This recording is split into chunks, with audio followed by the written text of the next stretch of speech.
Matius pasal 9. Orang lumpuh disembuhkan. Sesudah itu naiklah Yesus ke dalam perahu, lalu menyeberang. Kemudian sampailah ia ke kotanya sendiri. Maka dibawa oranglah kepadanya seorang lumpuh yang terbaring di tempat tidurnya. Ketika Yesus melihat iman mereka, berkatalah ia kepada orang lumpuh itu, "Percayalah, hai anakku, dosamu sudah diampuni." Maka berkatalah beberapa orang ahli Taurat dalam hatinya, "Ia menghujat Allah." Tetapi Yesus mengetahui pikiran mereka lalu berkata, "Mengapa kamu memikirkan hal-hal yang jahat di dalam hatimu? Manakah lebih mudah mengatakan, dosamu sudah diampuni, atau mengatakan, bangunlah dan berjalanlah? Tetapi supaya kamu tahu bahwa di dunia ini Anak Manusia berkuasa mengampuni dosa." Lalu berkatalah ia kepada orang lumpuh itu, "Bangunlah, angkatlah tempat tidurmu, dan pulanglah ke rumahmu." Dan orang itu pun bangun lalu pulang. Maka orang banyak yang melihat hal itu takut, lalu memuliakan Allah, yang telah memberikan kuasa sedemikian itu kepada manusia. Matius pemungut cukai mengikut Yesus. Setelah Yesus pergi dari situ, ia melihat seorang yang bernama Matius duduk di rumah cukai. Lalu ia berkata kepadanya, "Ikutlah aku." Maka berdirilah Matius, lalu mengikut dia. Kemudian ketika Yesus makan di rumah Matius, datanglah banyak pemungut cukai dan orang berdosa, dan makan bersama-sama dengan dia dan murid-muridnya. Pada waktu orang Farisi melihat hal itu, berkatalah mereka kepada murid-murid Yesus, "Mengapa gurumu makan bersama-sama dengan pemungut cukai dan orang berdosa?" Yesus mendengarnya dan berkata, "Bukan orang sehat yang memerlukan tabib, tetapi orang sakit. Jadi pergilah dan pelajarilah arti firman ini. Yang kukehendaki ialah belas kasihan, dan bukan persembahan. Karena aku datang bukan untuk memanggil orang benar, melainkan orang berdosa." Hal berpuasa. Kemudian datanglah murid-murid Yohanes kepada Yesus dan berkata, "Mengapa kami dan orang Farisi berpuasa, tetapi murid-muridmu tidak?" Jawab Yesus kepada mereka, "Dapatkah sahabat-sahabat mempelai laki-laki berduka cita selama mempelai itu bersama mereka? Tetapi waktunya akan datang, mempelai itu diambil dari mereka, dan pada waktu itulah mereka akan berpuasa. Tidak seorang pun menambalkan secari kain yang belum susut pada baju yang tua. Karena jika demikian, kain penambal itu akan mencabik baju itu, lalu makin besarlah koyaknya. Begitu pula anggur yang baru tidak diisikan ke dalam kantong kulit yang tua. Karena jika demikian, kantong itu akan koyak, sehingga anggur itu terbuang dan kantong itu pun hancur.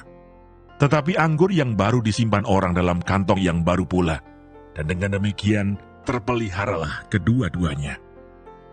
Anak kepala rumah ibadat perempuan yang sakit pendarahan. Sementara Yesus berbicara demikian kepada mereka, datanglah seorang kepala rumah ibadat, lalu menyembah dia dan berkata, "Anakku perempuan baru saja meninggal. Tetapi datanglah dan letakkanlah tanganmu atasnya, maka ia akan hidup." Lalu Yesus pun bangunlah dan mengikuti orang itu bersama-sama dengan murid-muridnya. Pada waktu itu seorang perempuan yang sudah 12 tahun lamanya menderita pendarahan, maju mendekati Yesus dari belakang dan menjamah jumbai jubahnya. Karena katanya dalam hatinya, "Asal ku jamah saja jubahnya, aku akan sembuh." Tetapi Yesus berpaling dan memandang dia serta berkata, "Teguhkanlah hatimu, hai anakku. Imanmu telah menyelamatkan engkau." Maka sejak saat itu sembuhlah perempuan itu.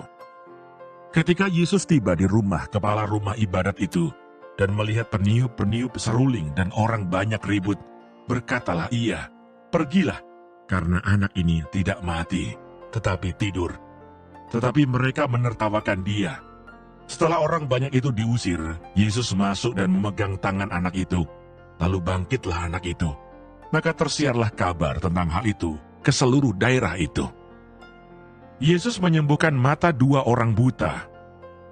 Ketika Yesus meneruskan perjalanannya dari sana, 2 orang buta mengikutinya sambil berseru-seru dan berkata, "Kasihanilah kami, hai anak Daud." Setelah Yesus masuk ke dalam sebuah rumah, datanglah kedua orang buta itu kepadanya, dan Yesus berkata kepada mereka, "Percayakah kamu bahwa aku dapat melakukannya?" Mereka menjawab, "Ya Tuhan, kami percaya." Lalu Yesus menjamah mata mereka sambil berkata, "Jadilah kepadamu menurut imanmu." Maka meleklah mata mereka, dan Yesus pun dengan tegas berpesan kepada mereka, katanya, "Jagalah, supaya jangan seorang pun mengetahui hal ini." Tetapi mereka keluar dan memasyurkan dia ke seluruh daerah itu. Seorang bisu disembuhkan. Sedang kedua orang buta itu keluar, dibawalah kepada Yesus seorang bisu yang kerasukan setan. Dan setelah setan itu diusir, dapatlah orang bisu itu berkata-kata. Maka heranlah orang banyak, katanya, "Yang demikian belum pernah dilihat orang di Israel." Tetapi orang Farisi berkata, "Dengan kuasa penghulu setan, ia mengusir setan."